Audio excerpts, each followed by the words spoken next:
أعوذ بالله من الشيطان الرجيم. بسم الله الرحمن الرحيم.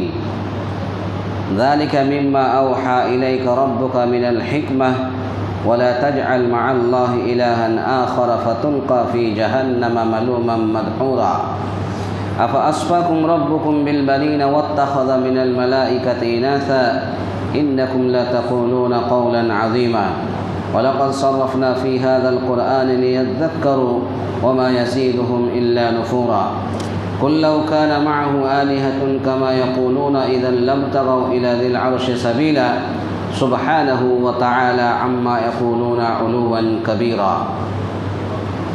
اللہ رب العالمین نے ارشاد فرمایا ذالک مما اوحی الیک ربک من الحکمہ، یہ بھی من جملہ اس وحی کے ہے جو تیری جانب تیرے رب نے حکمت سے اتاری ہے، تو اللہ کے ساتھ کسی اور کو معبود نہ بنانا کہ ملامت خوردہ اور راندہ درگاہ ہو کر دوزخ میں ڈال دیا جائے۔ افاصفاکم ربکم بالبنین واتخذ من الملائکۃ اناثا، کیا بیٹوں کے لیے تو اللہ نے تمہیں چھانٹ لیا اور خود اپنے لیے فرشتوں کو لڑکیاں بنا لی، بے شک تم بہت بڑا بول رہے ہو۔ وَلَقَدْ صَرَّفْنَا فِي هَذَا الْقُرْآنِ لِيَذَّكَّرُوا، ہم نے تو اس قرآن میں ہر طرح بیان فرما دیا کہ لوگ سمجھ جائیں، لیکن اس سے انہیں تو نفرت ہی بڑھتی ہے۔ قُلْ لَوْ كَانَ مَعَهُ آلِهَةٌ كَمَا يَقُولُونَ، کہہ دیجئے کہ اگر اللہ کے ساتھ اور معبود بھی ہوتے جیسے کہ یہ لوگ کہتے ہیں تو ضرور وہ اب تک مالک عرش کی جانب راہ ڈھونڈ نکالتے۔ سبحانہ وتعالی عما یقولون علوا کبیرا، جو کچھ یہ کہتے ہیں اس سے وہ پاک اور بالاتر، بہت دور اور بہت بلند ہے۔ یہ سورہ بنی اسرائیل کی آیت نمبر 39، 40، 41، 42، 43۔ اس آیت کریمہ کے اندر اللہ رب العالمین نے مختلف باتوں کا ذکر فرمایا۔ پہلی آیت کے اندر اللہ رب العالمین نے وحی اور حکمت کا بیان فرمایا ہے۔ اس کے بعد کی آیت میں اللہ رب العالمین نے یہ کہا، یعنی مشرکین مکہ نے کہا کہ یہ فرشتے اللہ کی بیٹیاں ہیں، تو اللہ رب العالمین نے ان کی تردید کرتے ہوئے کہا کہ یہ فرشتے اللہ کی بیٹیاں نہیں ہیں۔ اس کے بعد پھر اللہ رب العالمین نے ان مشرکین مکہ، کفار مکہ کو ہر طرح سے مختلف طریقے سے ان کو سمجھانے کی کوشش کی، لیکن ان کی سمجھ میں نہیں آئی۔ اسی بات کا ذکر ہے۔ اللہ رب العالمین نے فرمایا کہ یہ بھی من جملہ اس وحی کے ہے جو تیری جانب تیرے رب نے حکمت سے اتاری ہے، تو اللہ کے ساتھ کسی اور کو معبود نہ بنانا کہ ملامت خوردہ اور راندہ درگاہ ہو کر دوزخ میں ڈال دیا جائے۔ یعنی تم ایک اللہ کی عبادت کرنا، اللہ کے ساتھ کسی اور کو معبود نہیں بنانا۔ اگر معبود بنا لیے اللہ کے علاوہ کسی اور کو اگر معبود بنا لیے تو کیا ہوگا؟ ملامت خوردہ، یعنی تم خود بخود برا بھلا کہے جاؤ گے، اور راندہ درگاہ، در کے معنی گھر، گاہ کے معنی جگہ، راندہ معنی نکالا ہوا، یعنی تم جہاں رہ رہے ہو وہاں سے خود نکال کر کے تم کو دوزخ میں ڈال دیا جائے گا۔ تو تم اپنے آپ کو ملامت مت کرو، اور تم خود اپنے آپ کو یا اپنے پیر پر کلہڑے مت مارو، تو اللہ کے ساتھ کسی اور کو معبود نہ بنانا، ایک اللہ کو معبود بنا لو اور ایک اللہ کی عبادت میں لگ جاؤ۔ اس کے بعد پھر اللہ رب العالمین نے فرمایا افاصفاکم ربکم بالبنین واتخذ من الملائکۃ اناثا، کیا بیٹوں کے لیے تو اللہ نے تمہیں چھانٹ لیا اور خود اپنے لیے فرشتوں کو لڑکیاں بنا لی، بے شک تم بہت بڑا بول رہے ہو۔ یہاں پر مشرکین مکہ نے کہا کہ یہ فرشتے اللہ کے بندے نہیں ہیں، یہ کہتے ہیں کہ یہ فرشتے اللہ کی بیٹیاں ہیں، یعنی جب خود کی باری آئی تو اپنے آپ کو چھانٹ لیا کہ میں تو بندہ ہوں، مرد ہوں۔ انہوں نے 3 بڑی بڑی غلطی کی۔ ایک تو یہ کہا فرشتوں کے تعلق سے، کہا کہ یہ عورتوں کی ذات سے ہیں، یعنی مرد کی ذات سے نہیں ہے۔ پھر یہ دوسری غلطی یہ کی، کہا کہ یہ اللہ کی بیٹیاں ہیں۔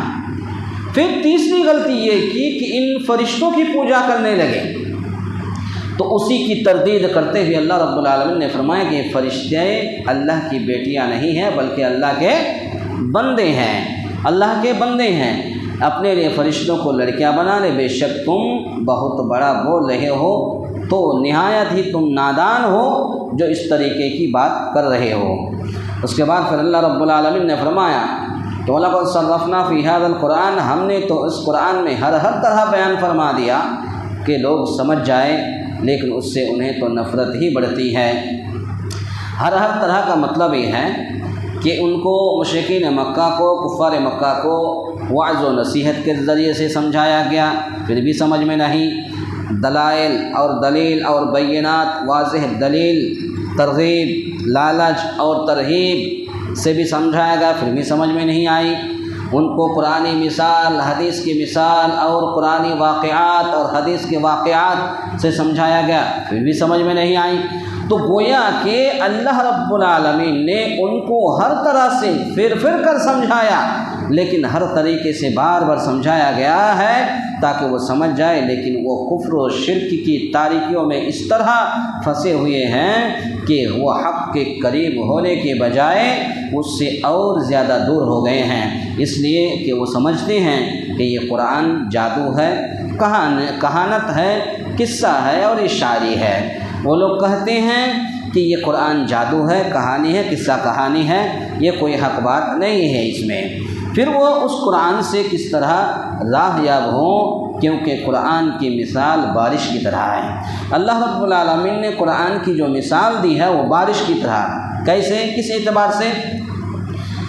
بہت ساری زمین آپ دیکھ لیجئے، جہاں پر بارش ہوتی ہے تو بارش پڑتے ہی وہ زمین سبز و شاداب ہو جاتی ہے، طرح طرح کے گھاس اگاتا ہے، طرح طرح کے پھل فروٹ آتا ہے۔ تو ایسی ہی تو گویا کہ قرآن کی مثال ایسی ہی ہے کہ اچھی زمین پر پڑے تو وہ بارش کی طرح شاداب ہو جاتی ہے، اور اگر وہ گندی ہے تو بارش سے بدبو میں اضافہ ہو جاتا ہے۔ اس کے بعد پھر اللہ رب العالمین نے فرمایا قُلْ لَوْ كَانَ مَعَهُ آلِهَةٌ كَمَا يَقُولُونَ، کہہ دیجئے کہ اگر اللہ کے ساتھ اور معبود بھی ہوتے جیسے کہ یہ لوگ کہتے ہیں تو ضرور وہ اب تک مالک عرش کی جانب راہ ڈھونڈ نکالتے۔ اس کے ایک معنی تو یہ ہے کہ جس طرح ایک بادشاہ دوسرے بادشاہ پر لشکر کشی کر کے غلبہ و قوت حاصل کر لیتا ہے، زبردستی قوت حاصل کر لیتا ہے، تو اسی طرح یہ دوسرے معبود بھی اللہ پر غلبے کی کوئی راہ ڈھونڈ نکالتے، اور اب تک ایسا نہیں ہوا، لیکن جب ان معبودوں کو پوجتے ہوئے صدیاں گزر گئی ہیں تو اس کا مطلب یہ ہے کہ اللہ کے سوا کوئی معبود ہی نہیں ہے، بلکہ اللہ تعالیٰ ہی معبود کے لائق ہے۔ کوئی با اختیار ہستی ہی نہیں ہے، کوئی نافع و ضار ہی نہیں ہے۔ دوسرا معنی یہ ہے کہ وہ اب تک اللہ کا قرب حاصل کر چکے ہوتے، اور یہ مشرکین جو یہ عقیدہ رکھتے ہیں کہ ان کے ذریعے سے وہ اللہ کا قرب حاصل کرتے ہیں، انہیں بھی وہ اللہ کے قریب کر چکے ہوتے، انہیں بھی یہ جن کو پکارتے ہیں انہیں بھی اللہ کے قریب کر چکے ہوتے، لیکن ابھی تک آج تک کسی کو قریب نہیں کیا۔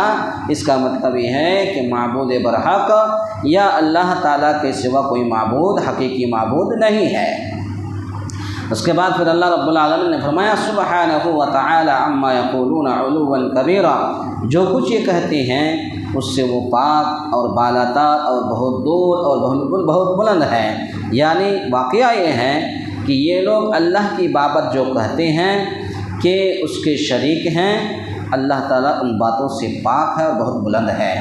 یہ جو لوگ کہتے ہیں کہ اللہ تعالیٰ کا کوئی شریک ہے، یا کچھ لوگ کہتے ہیں کہ یہ فرشتے اللہ کی بیٹیاں ہیں، یا کچھ لوگ کہتے ہیں کہ اللہ کی بیویاں بھی ہیں، تو یہ ساری چیزوں سے اللہ رب العالمین پاک ہے اور بہت بلند ہے۔ نہ اللہ کی بیٹیاں ہیں اور نہ ہی اللہ کے کوئی شریک ہے۔ اللہ الصمد ہے، لم یلد ولم یولد ہے، ولم یکن لہ کفوا احد ہے۔ اللہ تعالیٰ سے بڑھ کر کے کوئی ہے ہی نہیں، اور اللہ تعالیٰ کے نہ اولاد ہے، نہ بیوی ہے، نہ بچے ہیں۔ اللہ تعالیٰ ان سب باتوں سے پاک ہے اور بہت بلند ہے۔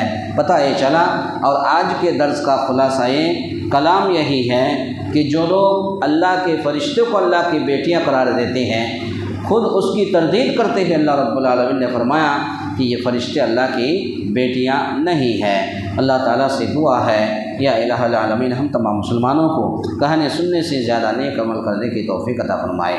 آمین۔ اقول قولی ھذا استغفر اللہ لی ولکم ولسائر المسلمین واستغفروہ انہ ھو الغفور الرحیم۔